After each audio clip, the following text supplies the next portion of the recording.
भाई साहब 2 दिन से देहरादून में, 2 क्या ज़्यादा ही हो गया।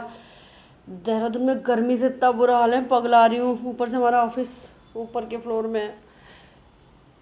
एक काम करें आशु, क्यों ना हम लोग गुच्चू पानी चलते हैं, थोड़ी देर राहत भी मिलेगी हमें इस गर्मी से। पानी में पैर डाल के बैठेंगे तो और कुछ चेंज भी होगा। और हाँ, हमें कोई नई स्टोरी भी मिलेगी, कोई व्लॉग बना के आ जाएंगे। चलें क्या? ठीक है, चलो फिर हम चलते हैं गुच्चू पानी, मिलते हैं आपसे वहीं। देखिए आप हमारी वीडियो में कैसे हमने राहत पाई इस गर्मी से, और क्या कुछ है गुच्चू पानी की स्टोरी।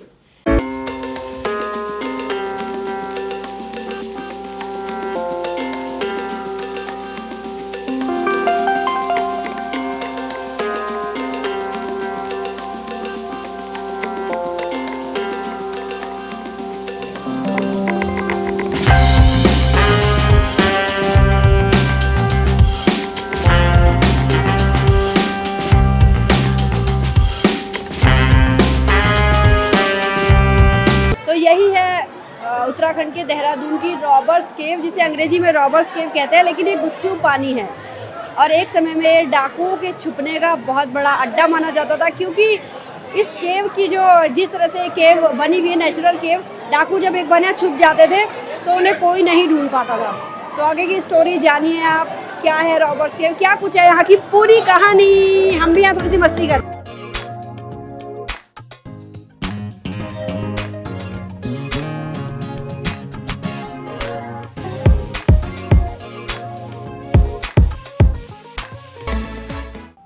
रॉबर्स केव को लोकल लैंग्वेज में गुच्चू पानी कहा जाता है। रॉबर्स केव एक अंग्रेजी शब्द है जिसे हिंदी में डाकुओं की गुफा कहा जाता है। यह वर्तमान में देहरादून के प्रमुख पर्यटन स्थलों के साथ साथ देहरादून का एक प्रसिद्ध पिकनिक स्पॉट भी है, जिसमें डाकू सुल्तान सहित उनका पूरा दल रहा करता था।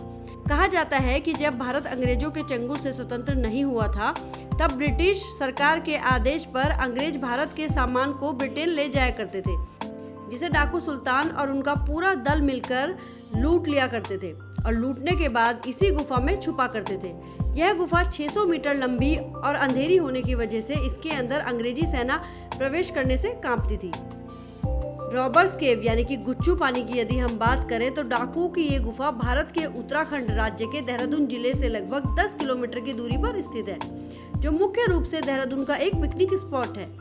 इस गुफा की लंबाई 600 मीटर होने और भारत की आज़ादी मिलने से पहले डाकुओं का निवास स्थान होने की वजह से यह गुफा पूरे उत्तराखंड राज्य में मशहूर है, जिसे देखने के लिए हजारों की संख्या में पर्यटक यहाँ आते हैं। इस 600 मीटर लंबी गुफा के अंदर कुछ छोटे छोटे झरने हैं और गुफा के ऊपर से हमेशा पानी टपकता रहता है, जिसकी वजह से गुफा में हमेशा पानी बहता रहता है। साथ ही यहाँ बच्चे हो या बड़े, हर कोई इस ठंडे पानी में बेहद ही इंजॉय करता है। अधिकतर लोग यहाँ मोमो और मैगी खाने भी पहुँचते हैं, क्योंकि यहाँ के स्थानीय निवासी कुछ अलग तरह से अपनी अलग तरह की रेसिपी इस्तेमाल करते हुए मोमो बनाते हैं। तो पैरों में ठंडक का एहसास यानी पानी, और साथ में मोमो और चटपटी मैगी का स्वाद लेने के लिए दूर दराज से लोग यहाँ पहुँचते हैं। उत्तराखंड की नौनी की टीम यहाँ जब गई तो उन्होंने भी यहाँ पूरा एंजॉय किया और साथ ही कुछ स्थानीय निवासियों से इस मोमो को बनाने की रेसिपी भी जान ली। यदि आप भी आना चाहते हैं देहरादून के रॉबर्स केव तो आइए, स्वागत है आपका, और यहाँ की ठंडक का एहसास ज़रूर लीजिए। लेकिन हाँ, कुछ बातों का ज़रूर ध्यान रखें, जैसे कि बरसात के समय ना आए, क्योंकि बरसात के समय पानी बढ़ने की वजह से ये गुफा आपकी जान का रिस्क भी बन सकती है, कोई हादसा भी आपके साथ हो सकता है। और साथ ही जब आप लोग इन दिनों छुट्टियों में यहाँ घूमने आ रहे हैं तो प्लीज़ गंदगी ना फैलाएं, जैसा कि बाहर भी पुलिस प्रशासन की ओर से पोस्टर बैनर लगे हुए हैं कि यहाँ पे कोई भी मदिरा अंदर ना ले जाए और कोई भी पॉलीथीन या गंदगी यहाँ पे ना फैलाए। साथ ही यहाँ पे अगर कोई खुले में शौच करता है तो 500 रुपये का उस पर जुर्माना भी है। तो इन बातों का आप ध्यान रखें कि खुले में गंदगी ना फैलाएँ और खुले में प्लास्टिक डिस्पोजल या कोई भी बॉटल या कोई भी सामान आप ना छोड़ें। उत्तराखंड की नौनी से जुड़ने के लिए आपका बहुत बहुत धन्यवाद। हमारे सभी सोशल मीडिया प्लेटफॉर्म को लाइक करना, सब्सक्राइब करना, शेयर करना ना भूलिए। धन्यवाद।